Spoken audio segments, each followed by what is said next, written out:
Hi friends, welcome to my channel. ఈ వీడియోలోని తెలంగాణలోని భారీగా అంగన్వాడీ పోస్టులు అయితే ఖాళీగా ఉన్నాయి. సో ఫ్రెండ్స్, వీటికి సంబంధించి అనగా అంగన్వాడీ పోస్టులకు సంబంధించి అర్హతలు, అదేవిధంగా ఎన్ని పోస్టులు ఖాళీగా ఉన్నాయి, సో ఫ్రెండ్స్ ఎప్పటి నుండి నోటిఫికేషన్ అనేది మొదలవుతుంది ఈ వీడియోలో చక్కగా నేనైతే మీకు చెప్పడం జరుగుతుంది. వీడియోని ఎక్కడ కూడా స్కిప్ చేయకుండా లాస్ట్ వరకు చూడండి. చాలా చిన్న వీడియో ఇది. కంపల్సరీగా వీడియోకి ఒక లైక్ని ఇవ్వండి. సో ఫ్రెండ్స్, అంగన్వాడీ పోస్టులకు సంబంధించిన ప్రతి అప్డేటు మన ఛానల్లోని వీడియోస్ రూపంలో నేనైతే మీకు పోస్ట్ చేయడం జరుగుతుంది. లేట్ చేయకుండా వీడియో అయితే స్టార్ట్ చేద్దాం. తెలంగాణ రాష్ట్రంలోని నిరుద్యోగులు ఎంతగానో ఎదురు చూస్తున్న అంగన్వాడీ పోస్టులకు అతి త్వరలోనే భారీ ఎత్తున ఉద్యోగాల భర్తీ నోటిఫికేషన్ అయితే విడుదలయ్యే అవకాశం ఉన్నట్లు సమాచారం అయితే మనకి తెలంగాణ వ్యాప్తంగా ఉన్న అంగన్వాడీ కేంద్రాల్లోని.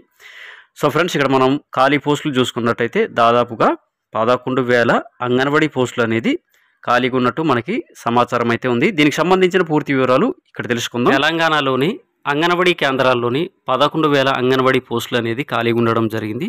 దీనికి సంబంధించి అర్హతలు అయితే తెలంగాణ ప్రభుత్వం కోరుతుంది. సో ఫ్రెండ్స్, ఈ అర్హతల మేరకు మహిళలు అయితే ఈ అంగన్వాడీ పోస్టులకు సంబంధించి దరఖాస్తులు పెట్టుకోవడానికి అయితే అవకాశం ఉంది. కంపల్సరిగా మహిళలు తెలంగాణ వాస అయ్యి ఉండాలి, అదేవిధంగా ఇంటర్మీడియట్ అనేది పాస్ అయ్యి ఉండాలి. ఈ విధంగా ఉన్న మహిళలు ఈ 11,000 అంగన్వాడీ పోస్టులకు సంబంధించి అప్లై చేసుకోవడానికి, దరఖాస్తులు పెట్టుకోవడానికి అయితే అవకాశం ఉంటుందనేసి మనకి టీఎస్ ప్రభుత్వం అయితే చాలా స్పష్టంగా చెప్పడం జరుగుతుంది. సో ఫ్రెండ్స్, దీనికి సంబంధించి కొంత మెసేజ్ని అయితే శాఖ మంత్రి సీతక్క గారు అయితే మనకి మెన్షన్ చేయడం జరిగింది.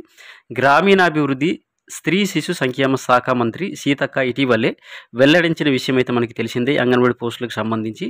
దీంతోపాటు అంగన్వాడీ కేంద్రాల్లోని 15,000 ప్లే నర్సరీ స్కూళ్లను ప్రారంభిస్తామనేసి మనకైతే ఒక మెసేజ్ని అయితే మెన్షన్ చేయడం జరిగింది.